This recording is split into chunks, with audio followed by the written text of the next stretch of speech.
হারাম খেয়ে অপবিত্র হয়ে আল্লাহর সামনে দাঁড়ানো যাবে? আল্লাহ পবিত্র, ঠিক কিনা? তো পবিত্র অবস্থায় আল্লাহর সামনেই দাঁড়াতে হবে। আল্লাহর নবী বলছেন, কুল্লু মুস্কিরিন খমরুন ওয়া কুল্লু খমরিন হারামুন। যাবতীয় নেশা খমর। খমর মানে কি? মদ। আর মদ হালাল না হারাম? আরো জোরে বলেন। তাহলে মদ, জুয়া, গাঁজা, বিড়ি, তামাক, জর্দা এগুলি খেয়ে যদি মারা যায় কেমন হবে? বানি ইসরাইলের এক ব্যক্তি মৃত্যুর সময় বললেন, আশরি ওয়াসকিনি, আমাকে মদ দাও, মদ দাও বলতে বলতেই মারা গেল। ওই ফিতরত নিয়ে আল্লাহর সামনে দাঁড়াবে, ওই চরিত্র নিয়ে, জোরে বলেন ঠিক না? যে ব্যক্তি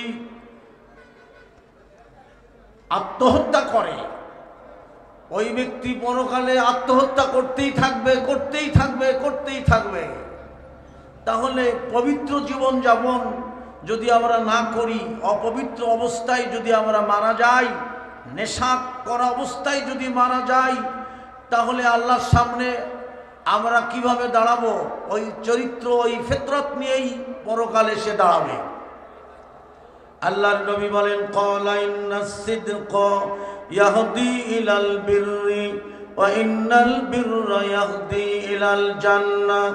সত্যনিষ্ঠা সততার পথ দেখায়, আর সততা জান্নাতের পথে নিয়ে যায়, ঠিক না? হ্যাঁ, আল্লাহর নবী বলেন, ওয়া ইন্নার রাজুলা লা ইয়াসদিকু হাত্তা ইউকতাবা ইনদাল্লাহি সিদ্দিকা। আল্লাহর নবী বলেন, যে ব্যক্তি সত্য বলতে বলতে সত্যের উপরে মারা গেল, ওর নামটি আল্লাহর খাতায় সিদ্দিক নামে লেখা হয়। জোরে বলেন আলহামদুলিল্লাহ। তাহলে সৎ জীবন যাপন করা, সত্যের উপরে টিকে থাকা। আমার ভাইরা, বন্ধুরা আমার, আর সত্যের পরে যে মারা যাবে, সৎ জীবন যাপন করে যে মারা যাবে, তার নামটি আল্লাহর খাতায় সিদ্দিক নামে লেখা হয়। আল্লাহর নবী বলেন, ওয়া ইন্নাল কাযিবা ইয়াহদি ইলাল ফুজুরি ওয়া ইন্নাল ফুজুরা ইয়াহদি ইলান নার। আমি ভূমিকাতেই, আমার বিষয়বস্তু আলাদা, ভূমিকাতেই এতটুকু কথা বলি। বেশিরভাগই মানুষ ইজতেমায় এসেছেন, বিড়ি খাচ্ছে। জোরে করে আস্তাগফিরুল্লাহ। গাড়িতে উঠতেছে, আমি দেখলাম বিড়ি খেতে খেতে উঠছে। জোরে করে আস্তাগফিরুল্লাহ। আল্লাহর নবী বলছেন, ওয়া ইন্নাল কাযিবা ইয়াহদি ইলাল ফুজুরি ওয়া ইন্নাল ফুজুরা ইয়াহদি ইলান নার। মিথ্যা, মদ, জুয়া, গাঁজা, বিড়ি, তামাক, জর্দা, অশ্লীলতা, অসভ্যতা, বিহায়াপনা, এগুলি জাহান্নামের পথে নিয়ে যায়, ঠিক কিনা? হ্যাঁ, এগুলি কি জান্নাতের পথ? এগুলি জাহান্নামের পথ। আল্লাহর নবী বলেন, ওয়া ইন্নার রাজুলা লা ইয়াকযিবু হাত্তা ইউকতাবা ইনদাল্লাহি কাযযাবা। আল্লাহর নবী বলেন, মিথ্যা বলতে বলতে, মিথ্যার পরে, অশ্লীলতার পরে, অসভ্যতার উপরে, আমার ভাইরা, মদ, জুয়া, গাঁজা, বিড়ি, তামাক, জর্দার উপরে যে মারা গেল, ওর নামটি আল্লাহর খাতায় কাযযাব নামে লেখা হয়। জোরে বলেন নাউযুবিল্লাহ। আর জোরে বলেন আস্তাগফিরুল্লাহ। সম্মানিত সুধী মণ্ডলী, আমি 15 বছর আগে মেহেরপুরে যাচ্ছি মাহফিল করতে। এখনো মনে আছে সেই ঘটনা। আমাকে গাড়ি দিয়ে নিয়ে যাচ্ছে। তো মেহেরপুরে যেতে যেয়ে দেখি বাম পাশে বেগুন খ্যাত, পুঁইশাক খ্যাত, পটল খ্যাত, উস্তা খ্যাত, নানান শাকসবজি। তো সেই সবজি বাগানে বেড়া দেওয়া, আবার বেড়ার সাথে নেট লাগানো। কি লাগানো? নেট লাগানো। তাই বললাম, মাশাআল্লাহ, এত সুন্দর সবজি বাগান, বেড়া দিয়েছে, নেট লাগিয়েছে, যাতে গরু, ছাগল, হাঁস, মুরগি ঢুকতে না পারে। তো ডান পাশে দেখি চোখের জ্যোতি যত দূর যায়, বেগুন গাছের মতো বড় বড় গাছ, এরকম পাতা, পাতা কোনো ছিদ্র নাই, ছেঁড়া নাই, ফাটা নাই, কিন্তু নেট তো দূরের কথা, বেড়াও নাই। তাই বললাম, ভাই এটা কি সবজি বাগান? আমি ওটা প্রথম দেখলাম, এর আগে আমি দেখিনি। এই গাছ আমি আগে দেখিনি, আল্লাহে, আল্লাহর কসম আমি আগে দেখিনি। 15 বছর আগের কথা। বলছে হুজুর এইটা, আমি বললাম এই সবজি বাগানে কেন বেড়া নাই, আবার নেটও নাই? হুজুর এটা সবজি না তো, কিসের বাগান এটা? বলছে এটা তামাক গাছ। আর তাই নাকি? তো বেড়া নেই কেন? হুজুর এটা গরু ছাগলও খায় না। আর একজন বলছে এটা কুত্তাও শোকে না। যখন আস্তাগফিরুল্লাহ। একজন ব্যক্তি আমার প্রশ্ন করেছেন যে হুজুর জর্দা খাওয়া হালাল না হারাম? আমি কুত্তায় জর্দা খায়, খাবে? তো কুত্তাও খায় না, শোকে না। তাই বলে এটা কারা খায়? এটা মানুষে খায়। জোরে করে আস্তাগফিরুল্লাহ। আরো জোরে বলেন। আজকে তওবা করে বাড়ি যেতে হবে, নেশা আর করবো না, ঠিক কিনা? সম্মানিত সুধী মণ্ডলী, হিন্দু ভাইরা যখন মারা যায় লাশটা শ্মশানে নিয়ে যায় না? আপনারা বলতে পারেন যখন আগুন দিয়ে পোড়ায় প্রথম আগুনটা কোন জায়গায় দেয়? কোন জায়গায় দেয়? মুখ পোড়ায় দেয়, ঠিক কিনা? ও তো মরার পরে, ঠিক না? ওটা তো মরার পরে মুখে আগুন দেয়। আর কিছু মুসলমান ভাইরা আছে মরার আগে কি মুখে আগুন দেয়, ঠিক কিনা? আমার ভাইরা, লজ্জা হয় না আমাদের যে নেশা করতে করতে যদি মৃত্যু হয় পরিণতি কতটা ভয়াবহ? আল্লাহর নবী বলেন লাগাতার নেশাখোর ব্যক্তিরা জাহান্নামে যাবে, ঠিক কিনা? তা নেশা ছাড়তে হবে না? গতকালকের ময়মনসিংহে আমার মাহফিল ছিল সাউথ কান্দা। তো সেখানে যে হানাফি আহলাদিস ভাইরা মিলায়া মাহফিল দিয়েছে, আহলাদিসদের মধ্যে আমি বক্তা আর তাদের অন্তত 4-5 জন বক্তা। তো রুমে ঢুকে দেখি প্লেটে পান সুপারি, আর এক প্লেটে 3টা প্লেটে এক এক মুঠো মুঠো জর্দা। আমি ঢুকেই দেখি, আল্লাহর কসম করে বলছি আমি মুসাফির, মিথ্যে বলছি না। আমি বলে এটা কি? তো ওই মাহফিল কমিটি বলছে হুজুর আমাদের খারাপ লাগে তখন যখন এই হুজুররা বক্তারা এরা মুঠো মুঠো জর্দা গালে দেয়। তা আমি স্টেজে উঠেই এই বিড়ি, জর্দা, তামাক, নেশার ওয়াজ আগে করলাম। আর নেশামুক্ত জীবনযাপন করতে না পারলে জান্নাতে যাবেন কি করে, ঠিক না? সম্মানিত সুধী মণ্ডলী, এ তো এতক্ষণ আল্লাহর নবী বললেন, আল্লাহ কিছু বলে নাই নেশা সম্পর্কে।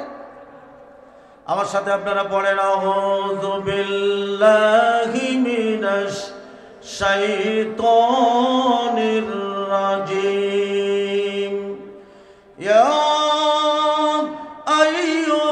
আইয়ুহাল্লাযীনা আমানু ইন্নামাল খামরু ওয়াল মাইসিরু ওয়াল আনসাবু ওয়াল আযলামু রিজসুম মিন আমালিশ শাইতান ফাজতানিবুহু লাআল্লাকুম তুফলিহুন।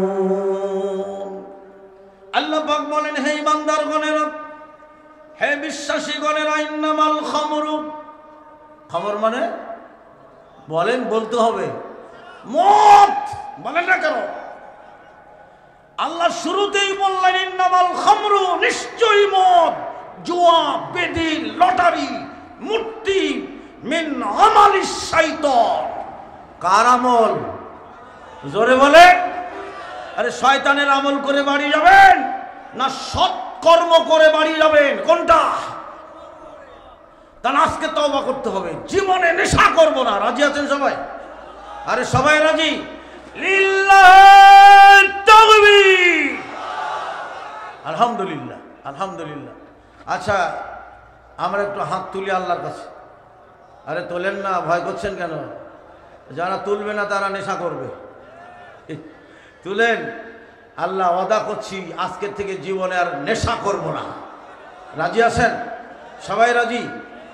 তাহলে আমার সাথে তওবার দোয়াটা পড়ে নিন। আস্তাগফিরুল্লাহাল্লাযী লা ইলাহা ইল্লা হুয়াল হাইয়ুল কাইয়্যুম ওয়া আতুবু ইলাইহি। আলহামদুলিল্লাহ। সম্মানিত সুধীমণ্ডলী, আহলে হাদিস আন্দোলন বাংলাদেশ ও আহলে হাদিস যুব সংঘ কর্তৃক আয়োজিত 2 দিন ব্যাপী এই তাবলিগ ইজতেমার মহতরম সম্মানিত সভাপতি আহলে হাদিস আন্দোলনের আমিরে জামাত প্রফেসর ডক্টর মোহাম্মদ আসাদুল্লাহ আল গালিব, আহলে হাদিস আন্দোলনের একনিষ্ঠ কর্মী ভাই ও বোনেরা, আল্লাহর শুকর আদা করছি। সবাই পড়ি আলহামদুলিল্লাহ, আরো জোরে সরে পড়ি আলহামদুলিল্লাহ। আমার বিষয় হলো রিজিক বৃদ্ধির উপায়। এই বিষয়টা আপনারা মনে রাখবেন। শুরুতেই আমি সূরা তালাকের 2 এবং 3 নম্বর আয়াতটি পড়েছি, আবার আমি আপনাদের পড়ে শোনাই। আউযু বিল্লাহি মিনাশ শাইতানির রাজিম লিয়াজজিয়াল্লাযীনা আমানু ওয়া আমিলুস সালিহাতি উলাইকা লাহুম মাগফিরাতুন ওয়া রিজকুন কারীম। যে ব্যক্তি আল্লাহকে ভয় করে, আল্লাহ তাআলা বলছেন যে যাতে তিনি প্রতিদান দিতে পারেন, লিয়াজজিয়াল্লাযীনা আমানু ওয়া আমিলুস সালিহাতি, যাতে তিনি প্রতিদান দিতে পারেন তাদেরকে যারা ঈমান এনেছে, বিশ্বাস স্থাপন করেছে, আল্লাহর প্রতি একনিষ্ঠভাবে খালিস দিলে ঈমান এনেছে, যে ঈমানের মধ্যে কোনো খাদ নেই, ত্রুটি নেই, মুনাফিকি নেই।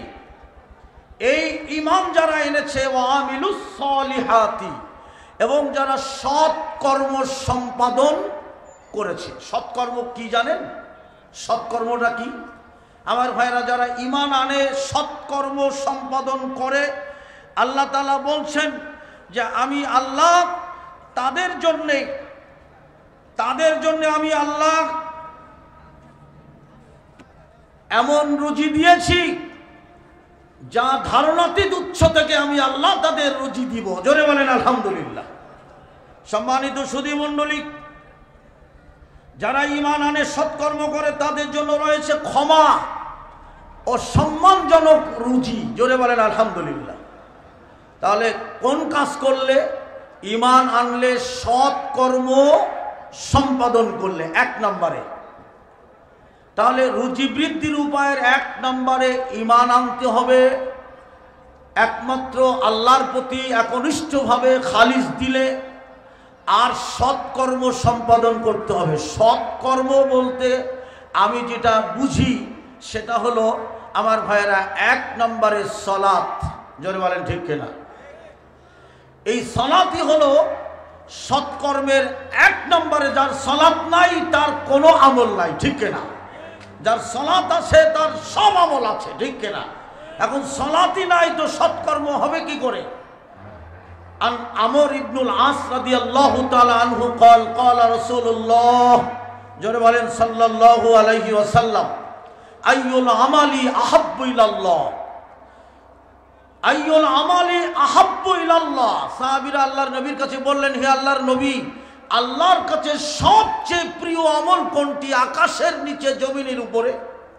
আল্লাহর নবী বলেন, ক্বালাস সালাতি আলা ওয়াক্তিহা।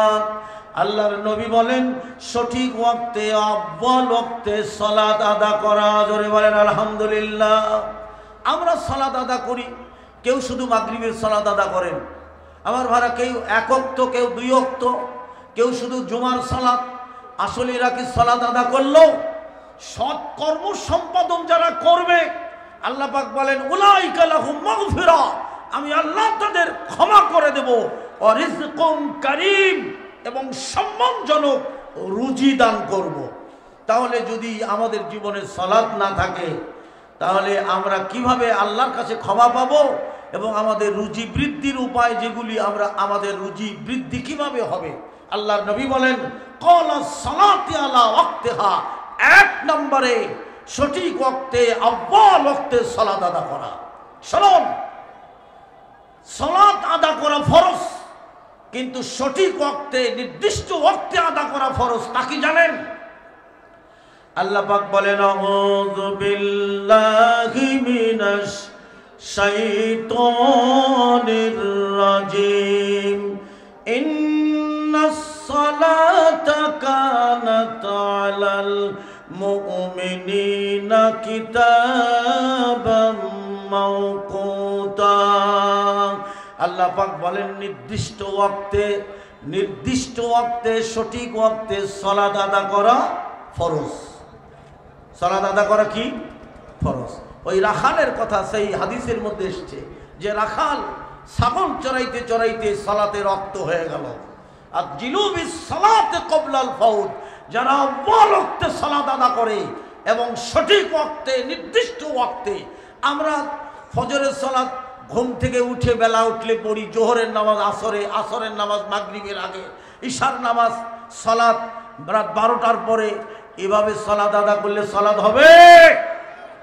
তাহলে সৎকর্ম বলতে একনিষ্ঠভাবে যারা সঠিক ওয়াক্তে নির্ধারিত ওয়াক্তে আউয়াল ওয়াক্তে সালাত আদা করে, ওই রাখাল সালাতের ওয়াক্ত হয়ে গেল, একাই আজান দিলেন মরুভূমিতে, আজান দিয়ে আমার ভাইরা একাই ইকামত দিয়ে সালাতে দাঁড়িয়ে গেলেন। আল্লাহ খুশি হয়ে গেলেন, ফেরেশতাদেরকে বললেন, দেখো আমার বান্দা আমার ভয়ে একাই আজান দিয়ে ইকামত দিয়ে সালাতে দাঁড়িয়ে গেল। আল্লাহর নবী বলেন, গুফিরা লাহু মা তাকাদ্দামা মিন যামবি, আল্লাহ ওই রাখালের জীবনের সব গুনাহ ক্ষমা করে দিল। জোরে বলেন আলহামদুলিল্লাহ।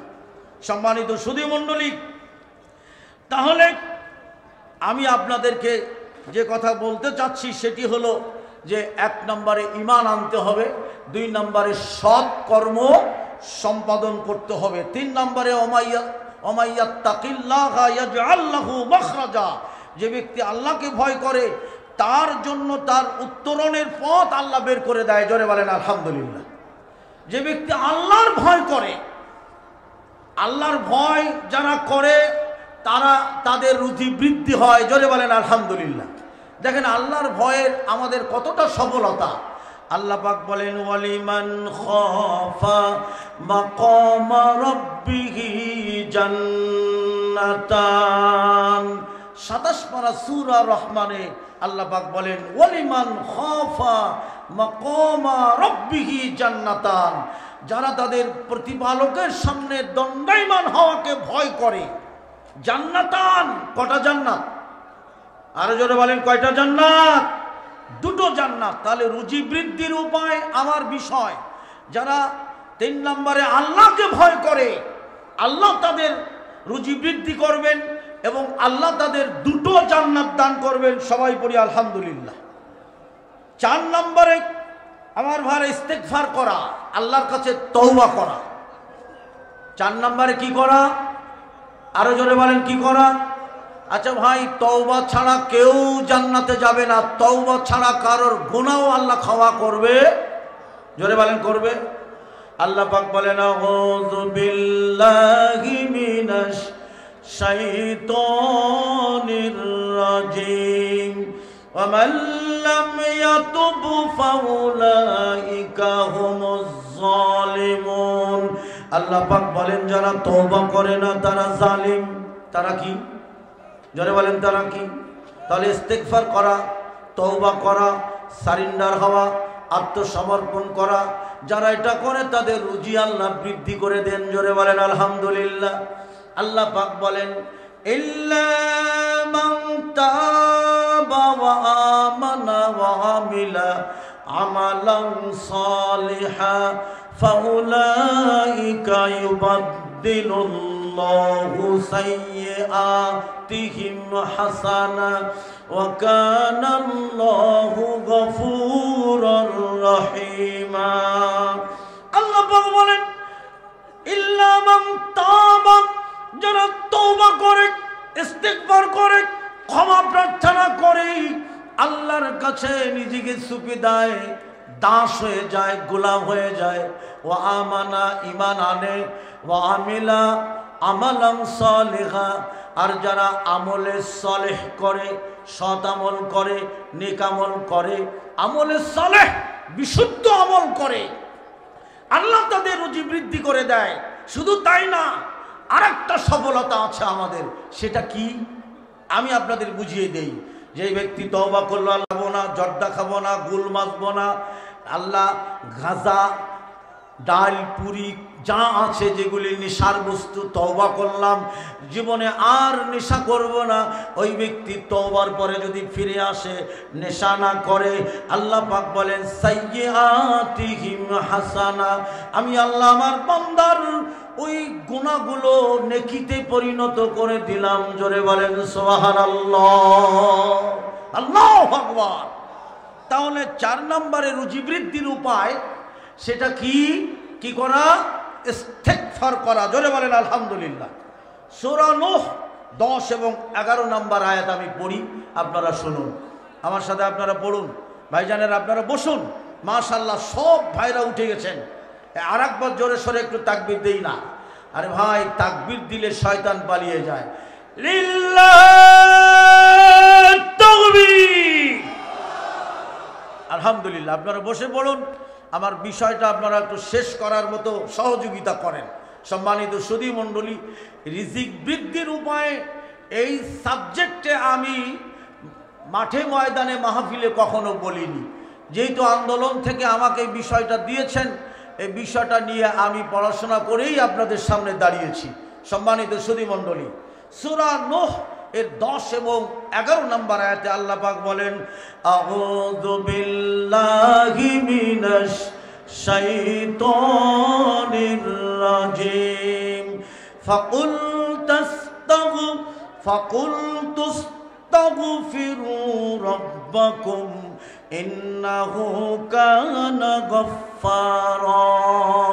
আল্লাহ পাক বলেন, তোমরা তোমাদের রবের কাছে ক্ষমা প্রার্থনা করো। কার কাছে? আরে জোরে বলেন, কার কাছে? আরে ভাই শোনেন, আল্লাহ পাক রসুলকে ক্ষমা এবং তওবার নির্দেশ দিয়েছেন। কাকে? কাকে? নবীকে। নবীর আগের পিছের গুনাহ মাফ, ঠিক কিনা? জোরে বলেন ঠিক কিনা? যে নবীকে আল্লাহ নিষ্পাপ করলেন, যে নবীর চরিত্রের গ্যারান্টি দিলেন আল্লাহ, ওয়া ইন্নাকা লাআলা খুলুকিন আযীম। আল্লাহ পাক বলেন, হে নবী, আমি আল্লাহ আপনাকে উত্তম চরিত্র করে দুনিয়াতে পাঠিয়েছি, নির্মল এবং স্বচ্ছ চরিত্রের মহামানব বিশ্ব নবী। জোরে বলেন সুবহানাল্লাহ।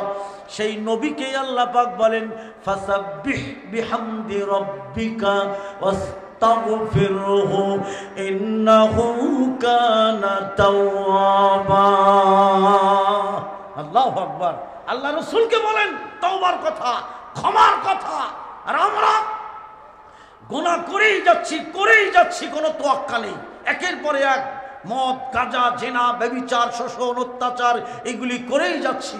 সূরা নূহের আমার ভাড়া 10 এবং 11 নম্বর আয়াতে আল্লাহ পাক বলেন, আউযু বিল্লাহি মিনাশ শাইতানির রাজিম, ফাকুল তাস্তাগফিরু রাব্বাকুম ইন্নাহু কানা তাওয়াবা ইউরসিলিস সামাআ আলাইকুম মিদরারা। আল্লাহ পাক বলেন, তোমরা তোমাদের রবের কাছে ক্ষমা প্রার্থনা করো, নিশ্চয়ই তিনি পরম ক্ষমাশীল, তিনি তোমাদের জন্য আকাশ থেকে প্রচুর বৃষ্টি বর্ষণ করবেন। জোরে বলেন সুবহানাল্লাহ। আল্লাহ তাআলা বলছেন, ইউরসিলুস সামাআ আলাইকুম মিদরারা, তোমরা যদি ক্ষমা প্রার্থনা করো, আল্লাহর কাছে তওবা করো, তাহলে আমি আল্লাহ আকাশ থেকে প্রচুর বৃষ্টি বর্ষণ করব, তোমাদের রুজি বৃদ্ধি হবে, তাতে ফল ফসল ফলাদি সব বৃদ্ধি পাবে। সম্মানিত সুধী মণ্ডলী, তওবা কঠিন জিনিস। তওবা করার পরে আমরা যদি ফিরে আসি, আল্লাহ পাক আমাদের গুনাহ মাফ করবেন। তওবা করতে দেরি, কিন্তু আল্লাহর ক্ষমা করতে দেরি না, ঠিক কিনা? জোহানা গোত্রের এক মহিলা জিনা করলো, জিনা করে আল্লাহ রাসূলের কাছে আসলেন, বলেন, হে আল্লাহর নবী, আমি জিনা করেছি, আমার শাস্তি দিন। আল্লাহর নবী মুখটা ঘুরিয়ে নিলেন, আবার বললেন, আমি জিনা করেছি। রাসূল মুখটা ঘুরিয়ে নিলেন, আবারও বললেন। আমার ভাইয়েরা, বন্ধুরা আমার, ওই মহিলা বলেন, হে আল্লাহর নবী, মাইজ বিন আসলামের মুখ কাছ থেকে যেমন মুখ ফিরিয়ে নিয়েছেন, আমার কাছ থেকেও মুখ ফিরিয়ে নিয়েন না।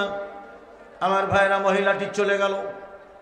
কিছুদিন পরে আল্লাহর নবীর কাছে এসে বললেন, হে আল্লাহর নবী, আমার গর্ভে সন্তান এসেছে, আপনি আমার শাস্তি দিন, শাস্তি দিন আমাকে।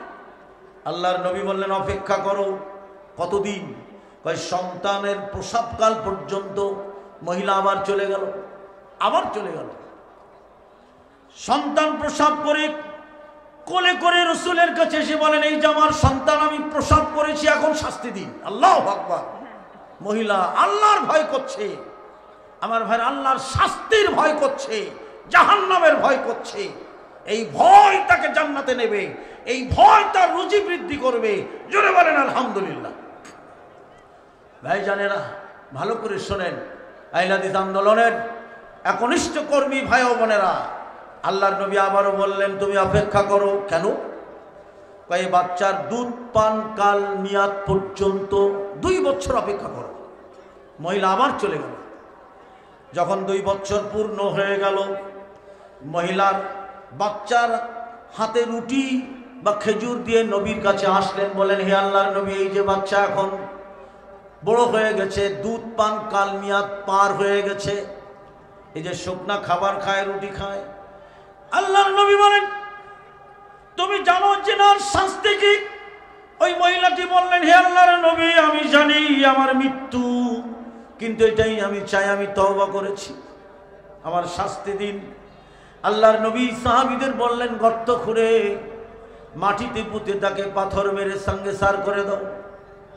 হযরত খালিদ বিন ওয়ালিদ বড় একটা পাথর মহিলার মাথায় ছুঁড়ে মারলেন, মাথা ফেটে গেল, রক্ত ফিনকের খালিদের গায়ে লেগে গেল। খালিদ জিনাকারিনীর রক্ত বলে ঘৃণা করলেন। আল্লাহর নবী বলেন, খালিদ, কার রক্তকে তুমি ঘৃণা করছো? মদিনার 10 জন সাহাবী যদি তওবা করে, ওই 10 জন সাহাবীর তওবা একদিকে, আর এই মহিলার তওবা একদিকে। জোরে বলেন সুবহানাল্লাহ। তাহলে তওবা এমনই এক মোস্ট ইম্পর্টেন্ট বিষয়। আল্লাহ পাক বলেন, তুবু ইলাল্লাহি জামিআন আইয়ুহাল মুমিনুন, তোমরা আল্লাহর দিকে ফিরে এসো, তওবা করো হে মুমিনগণেরা। আল্লাহ পাক বলেন, ইয়া আইয়ুহাল্লাযীনা আমানু তুবু ইলাল্লাহি তাওবাতান নাসুহা। আল্লাহ পাক বলেন, হে ঈমানদারগণেরা, হে বিশ্বাসীগণেরা, তুবু ইলাল্লাহ, তোমরা তওবা করো। কার কাছে? আরো জোরে, কার কাছে? আল্লাহর কাছে। নাসুহা, নাসুহা মানে কি জানেন? আমার ভাইরা, মুনাফিকি তওবা না, নাসুহা মানে ধোঁকা দেওয়া তওবা না। নাসুহা মানে খালিস দিলে ইখলাসের সাথে আল্লাহর কাছে তওবা করো, এই তওবা আল্লাহ কবুল করবেন। জোরে বলেন সুবহানাল্লাহ, আল্লাহু আকবার। আল্লাহ পাক বলেন, হে আদম সন্তান, তোমার গুনাহ যদি জমিন থেকে আকাশ পর্যন্ত থেকে যায়, তোমার গুনাহগুলো যদি মেঘমালা পরিমাণ হয়, তোমার গুনাহ যদি চোখের জ্যোতি যত দূর যায় তত, আল্লাহ পাক বলেন, আমার কাছে তওবা করো, আমি আল্লাহ তোমার জীবনের সব গুনাহগুলি ক্ষমা করে দেব। আল্লাহ পাক বলেন, ওয়াল্লাযীনা ইযা ফাআলু ফাহিশাতান আও যালামু আনফুসাহুম যাকারুল্লাহা ফাস্তাগফারু লিযুনুবিহিম ওয়া মান ইয়াগফিরুয-যুনুবা ইল্লাল্লাহ ওয়া লাম ইউসিররু আলা মা ফাআলু ওয়া হুম ইয়ালামুন। আল্লাহ পাক বলেন, আমার ভাইরা, ওয়াল্লাযীনা ইযা ফাআলু ফাহিশাতান আও যালামু, যখন কোনো বান্দা ফাহিশিয়াত কাজ করে, অন্যায় অপকর্ম করে এবং আত্মার পরে নফসের পরে জুলুম করে, ফাস্তাগফারু, সারেন্ডার করে। কার কাছে? আল্লাহর কাছে।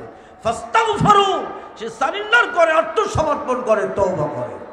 আল্লাহ পাক বলেন, ওয়া মান ইয়াগফিরুয-যুনুবা ইল্লাল্লাহ, আল্লাহ পাক বলেন, এ বান্দা, আমি আল্লাহ ছাড়া কে আছে তোমার গুনাহ ক্ষমা করার? জোরে বলেন সুবহানাল্লাহ।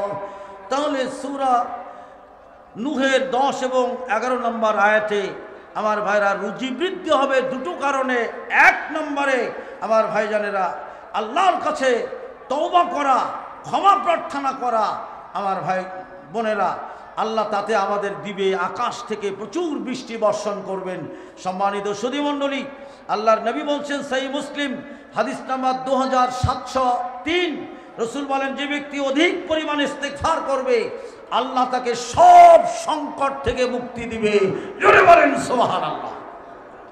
এবং দুঃখ দুর্দশা থেকে আল্লাহ তাকে মুক্তি দিবেন এবং অকল্পনীয় উৎস থেকে আল্লাহ তাকে রুজি দান করবেন। সহিহ মুসলিম হাদিস নাম্বার 2703। জোরে বলেন আলহামদুলিল্লাহ। সম্মানিত সুধী মণ্ডলী, এরপরে আল্লাহর উপরে তাওয়াক্কুল করা। কি করা? জোরে বলেন কি করা? তাওয়াক্কুল আমরা বুঝি, তাওয়াক্কুল আল্লাহর উপরে তাওয়াক্কুল করা উচ্চতর ফরজ। জোরে বলেন আলহামদুলিল্লাহ। আল্লাহ পাক বলেন, ওয়াত্তাকুল্লাহাল্লাযী তাসাআলুনা বিহি ওয়াল আরহাম।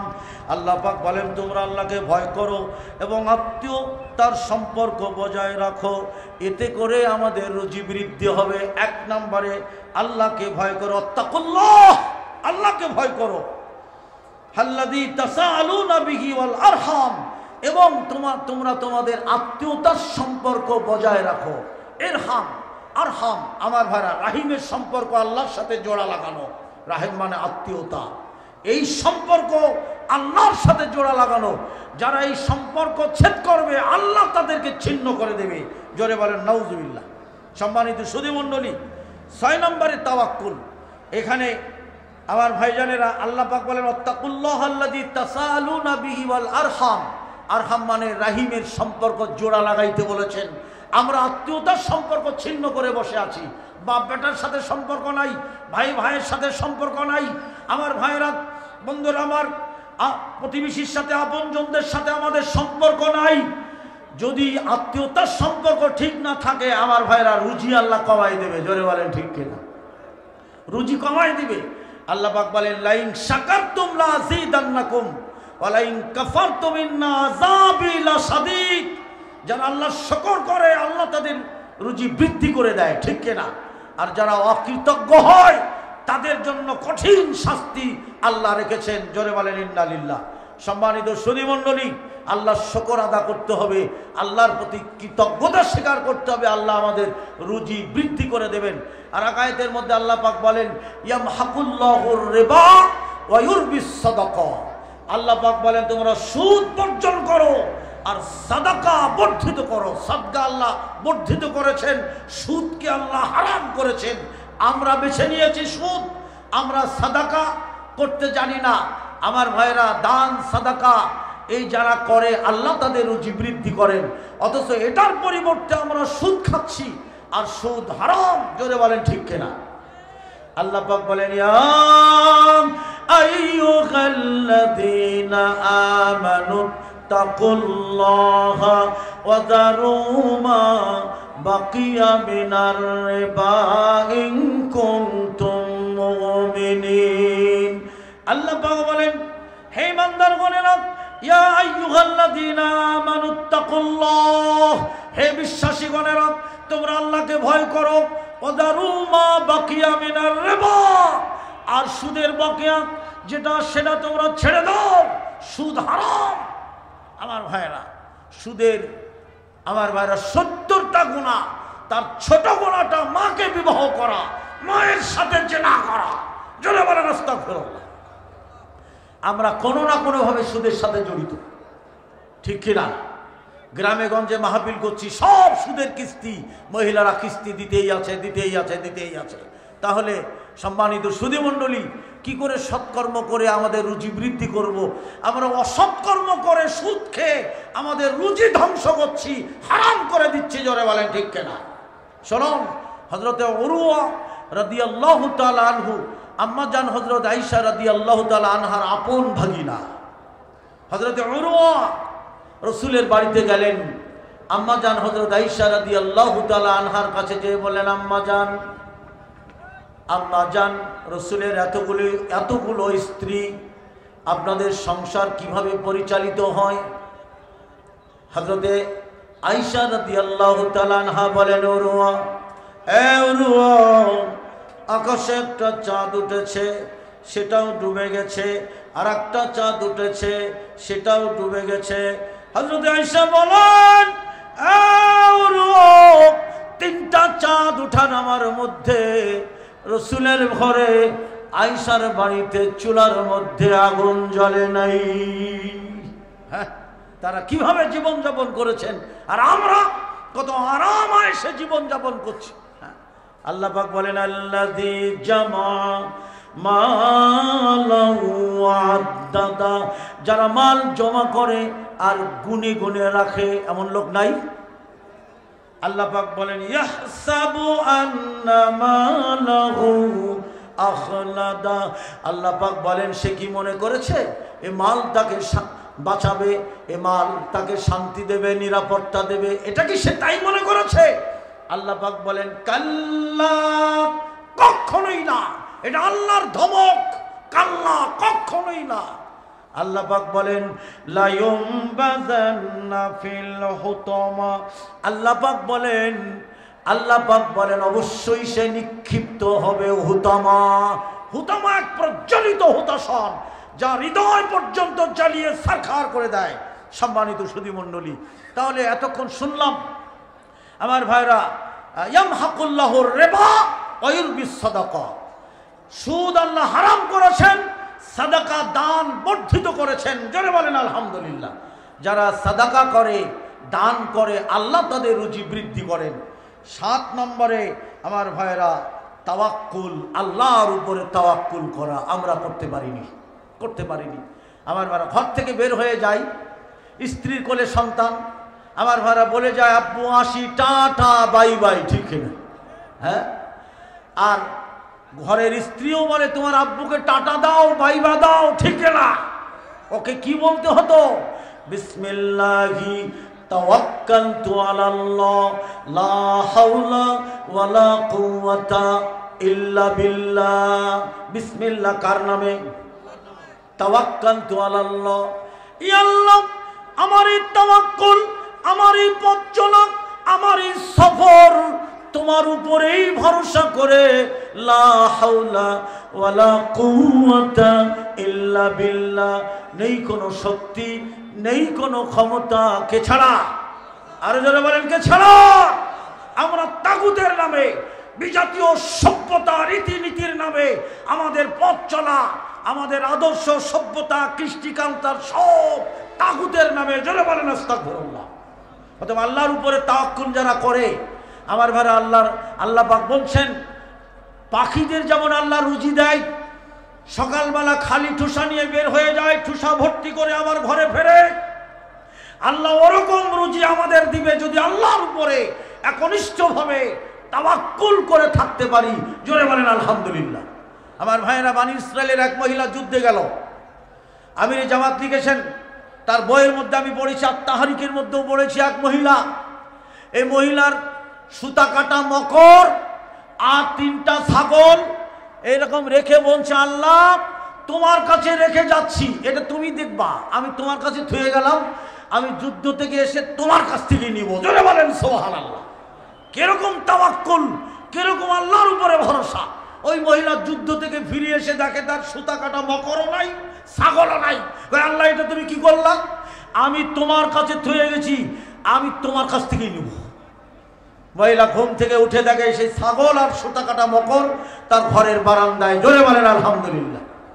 সর্বশেষ, আমার সময়ও কম, সর্বশেষ রুজি বৃদ্ধির উপায় আল্লাহ পাক বলেন, আউযু বিল্লাহি মিনাশ শাইতানির রাজিম, মান যাল্লাযী ইউকরিদুল্লাহা কারদান হাসানান فيضاعفه له أضعافا كثيرا والله يقبض ويبسط وإليه ترجعون।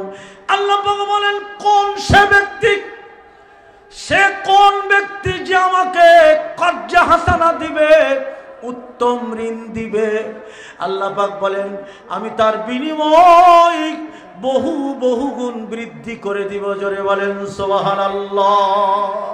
তাহলে রুজি বৃদ্ধির উপায়, আল্লাহকে যদি কর্জা হাসানা দেই, এটা হলো উত্তম কর্জা হাসানা। কাকে দিব? কাকে দিব? দিবেন না আপনারা? আমার ভাইয়েরা, এই জাহিল হাদিস আন্দোলনে আপনারা সহযোগিতা করছেন, হক প্রচারে, দিন প্রচারে। আজকের সারা বাংলাদেশ নয়, গোটা পৃথিবীতে আহিল হাদিস আন্দোলনের এই দাওয়াত, এই হকের দাওয়াত সারা পৃথিবী যাচ্ছে। জোরে বলে ঠিক না? টাকা এখানে দিবেন না তো কোন জায়গায় দিবেন? আজকের ইস্তেমার মাঠ আমাদের নিজস্ব মাঠ এখনো হতে পারলো না। আরে 1 বছরে তো হয়ে যাওয়ার কথা। আমির জামাত গত বছর আফসোস করলেন। কি আফসোস করেছেন জানেন? আরে আমি বলবো তোমরা দিবা, সবাই দিবে, দিলেই তো হয়ে যায়, কেন এত দেরি হবে? ধন সম্পদ আমাদের নাই, আমরা দিতে পারি না।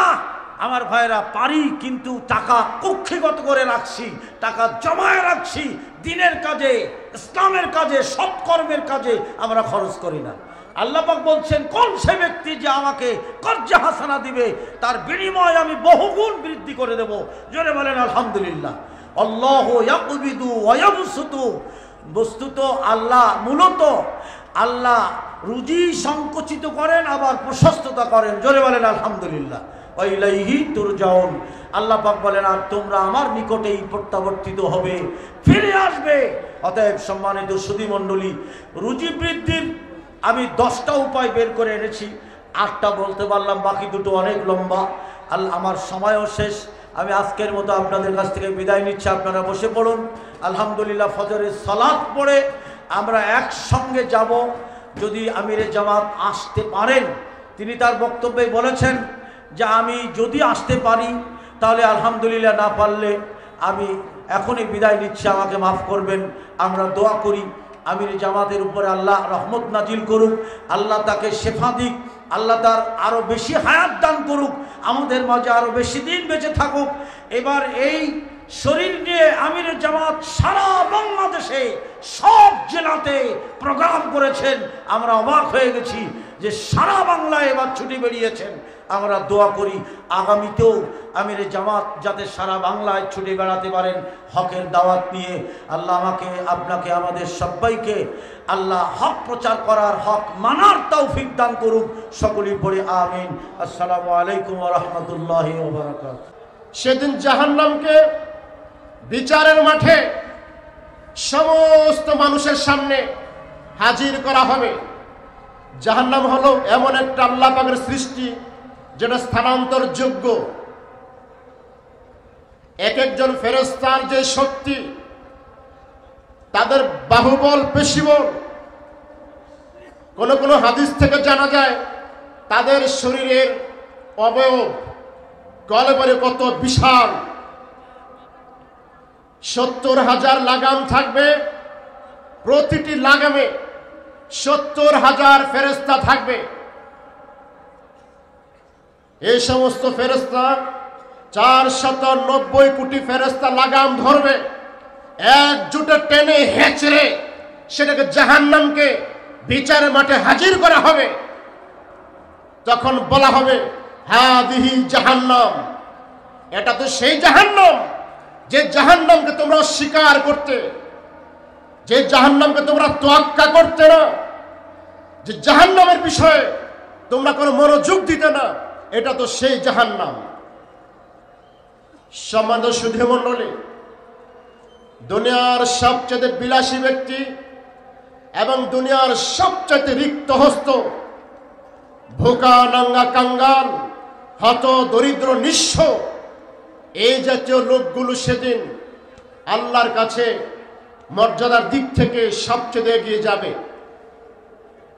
মানুষ দুনিয়ার পিছনে লেগেছে, দুনিয়ার পিছনে বহু মানুষ লেগেছে। দুনিয়াকে অর্জন করার জন্য, টাকা পয়সা রুটি রোজগার করার জন্য মানুষ হালাল হারামের চিন্তা করে না। শুধু পয়সার দরকার, শুধু অর্থের প্রয়োজন, গাড়ির প্রয়োজন, বাড়ির প্রয়োজন, ধন সম্পদের পাহাড়ের প্রয়োজন, এই সমস্ত পয়সার পিছনে সময় দিতে গিয়ে মানুষ হয়ে যায় আঙ্গুল ফুলে কলা গাছ, বিশাল অর্থের মালিক হয়ে যায়। মানুষ অহংকারে ফেটে পড়ে এক সময় সে রাষ্ট্রীয় ঘোষণায় চলে আসে দেশের শীর্ষস্থানীয় ধনী, দেশের অন্যতম শ্রেষ্ঠ ধনী, অথবা দেশের শ্রেষ্ঠতম ধনীর তালিকায় তার নাম চলে আসে। ধনীর তালিকায় চলে আসে ঠিক, কিন্তু আল্লাহ পাকের যে বিধান ছিল, ওই বিধানের যে মাপকাঠি ছিল, এটার ব্যাপারে সে ছিল একদম পরাস্ত, পদানত এবং পর্যুদস্ত, তোয়াক্কা করত না। নিজের খেয়াল খুশির অনুসরণ করার কারণে সিরাতে মুস্তাকিম থেকে সে বিচ্যুত হয়েছে। অঢেল টাকা পয়সার মালিক হওয়ার কারণে সিরাতে মুস্তাকিম থেকে তার পদস্খলন ঘটেছে। অথবা শুরুতে সে ছিল মুশরিক অথবা কাফির। এই জাতীয় বিলাসী লোক যে লোকটা ছিল, সবচেয়ে পয়সাওয়ালা এবং ধনী, বিচার মাঠে তাকে ডেকে নিয়ে আসা হবে।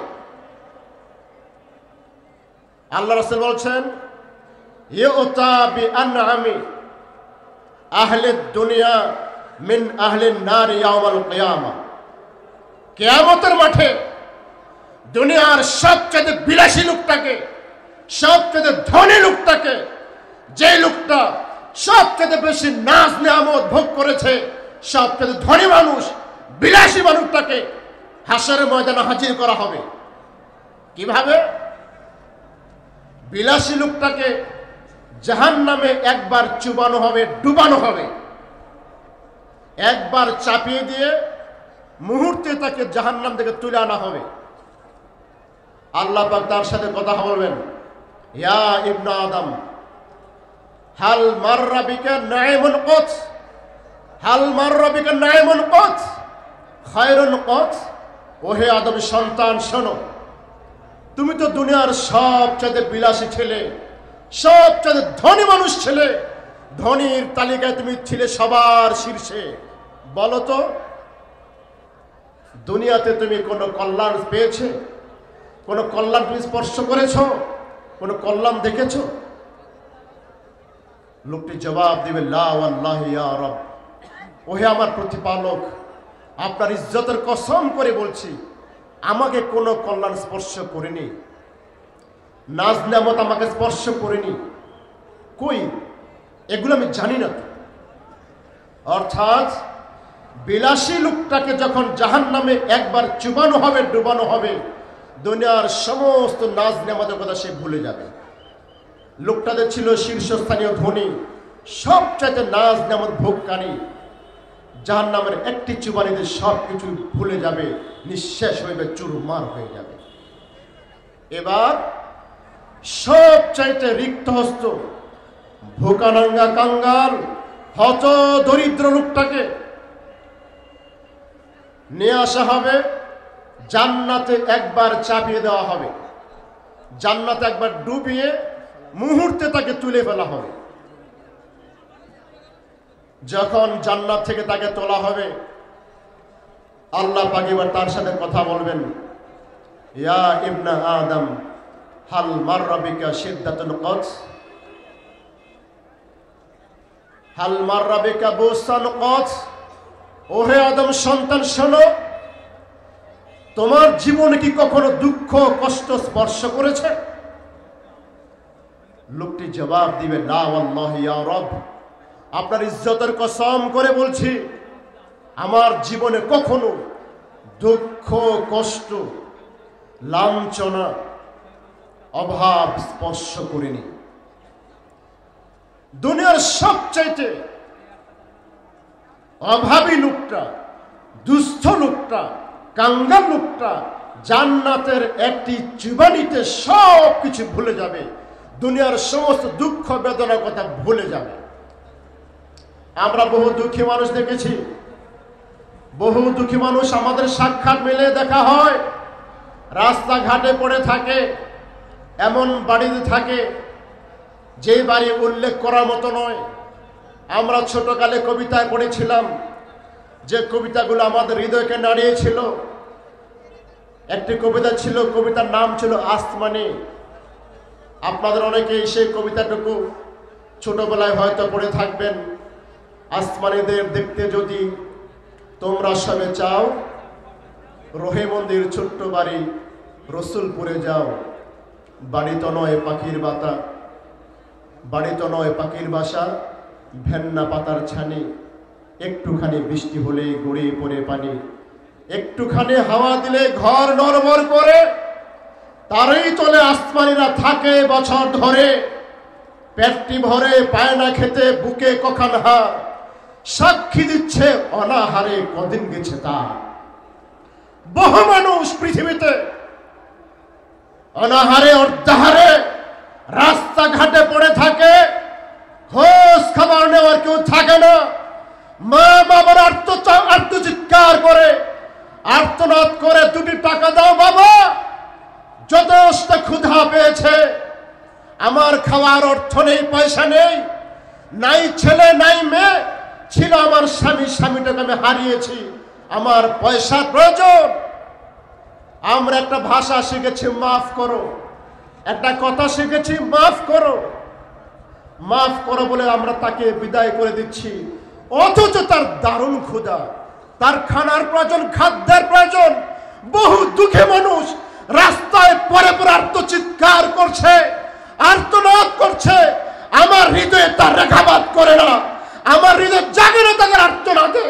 আল্লাহ রাসূল বলেছেন, এই জাতীয় মানুষকে যদি সহযোগিতা করা হয়, যারা দুঃখে কষ্টে থাকে, অনাহারে থাকে, অর্ধাহারে থাকে, তাদের ভরণ পোষণের দায়িত্ব নিলে আল্লাহ পাক খুশি হন, দারুণ খুশি হন। সুতরাং এক আসমানি নয়, বহু আসমানি। লেখনীতে আসে নাই, বহু আসমানি আমার লেখনীতে আসে নাই, আমার নজরে আসে নাই। আমরা যারা মুমিন মুসলমান, আমাদের খোঁজ রাখা উচিত, মানুষ কোথায় কি সমস্যা আছে, কে কোথায় পর্যদস্ত হয়েছে, পদানত হয়েছে, নানান সমস্যার জর্জরিত হয়েছে। আমরা যদি খোঁজ খবর রাখি, ইনশাআল্লাহ তার বিনিময়ে আমাদের যদি জাহান্নাম ফয়সালা হয়ে যায় আমার জীবনে, আল্লাহ পাক এমন কোন কর্মকাণ্ড আমার মাধ্যমে ঘটাবেন, ইনশাআল্লাহ তার মাধ্যমে আমাদের জাহান্নামের হয়তো নামটুকু কাটিয়ে দেওয়া হবে। সম্মানিত সুধী মণ্ডলী, সম্মানিত উপস্থিতি, আল্লাহ পাক মানুষকে শায়েস্তা করার জন্য যারা বৃদ্ধাঙ্গুলি প্রদর্শন করে আল্লাহ পাকের বিধানের প্রতি, আল্লাহ পাক জাহান্নাম প্রস্তুত করে রেখেছেন। জাহান্নাম তাকে গ্রাস করবেই, জাহান্নাম তাকে গ্রাস করবে। আমরা হিসাব করি না জাহান্নামটা কি। প্রত্যেকটা কবিরা গুনাহগার যদি তওবা না করে মৃত্যুবরণ করে, প্রথম ধাক্কাতে সে জাহান্নামে নিক্ষিপ্ত হবে।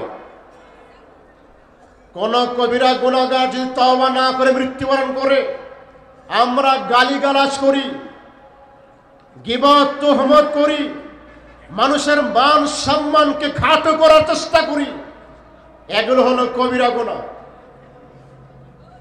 এগুলো থেকে তওবা না করে মৃত্যুবরণ করলে ফয়সালা হলো প্রথম ধাক্কাতে চলে যেতে হবে জাহান্নামে। যে জাহান্নামের শাস্তি সম্পর্কে আল্লাহ রাসূল বললেন, ইন্না আহওয়ানা আহলিন নারি আযাবান মাল্লাহু নালানি ওয়া শিরাকান মিন নার। সেদিন মানুষকে জাহান্নামে নিক্ষেপ করা হবে, মানুষকে জাহান্নামে নিক্ষেপ করা হবে। সবচাইতে লঘু শাস্তি যার হবে, সবচেয়ে হালকা শাস্তি যার হবে, তার একজন জুতা থাকবে, জুতার ফিতা হবে আগুনের। শাস্তি স্বরূপ তাকে জুতা পরিধান করিয়ে দেওয়া হবে। ইয়াগলি মিনহুমা দিমাগুহু কামা ইয়াগলিল মিরজাল। রাসূল বলেছেন, সবচাইতে লঘু শাস্তি, জাহান্নামের সবচাইতে কম শাস্তি ওই লোকটা পাবে যেই লোকটি একজন জুতার মালিক হবে। জুতা দুটি হবে আগুনের জুতা, এর চেয়ে কম শাস্তির ব্যবস্থা জাহান্নামে নেই। ইয়াগলি মিনহুমা দিমাগুহু কামা ইয়াগলিল মিরজাল। জুতার আগুনের প্রভাবে যখন জুতা পরিধান করে দেওয়া হবে, আগুনের প্রভাবে উত্তাপে মাথার মগজ, মাথার গিলো টকবক করতে থাকবে। টকবক মানে কি? রাসূল বুঝালেন, ইয়াগলি মিনহুমা দিমাগুহু কামা ইয়াগলিল মির্জা। আমাদের মা বোনেরা চুলার মধ্যে জ্বলন্ত হুতাসনে হাঁড়ি পাতিল বসিয়ে দেন, পানি দেন। পানি হলো সাধারণ প্রকৃতি, হলো পানি হলো ঠান্ডা।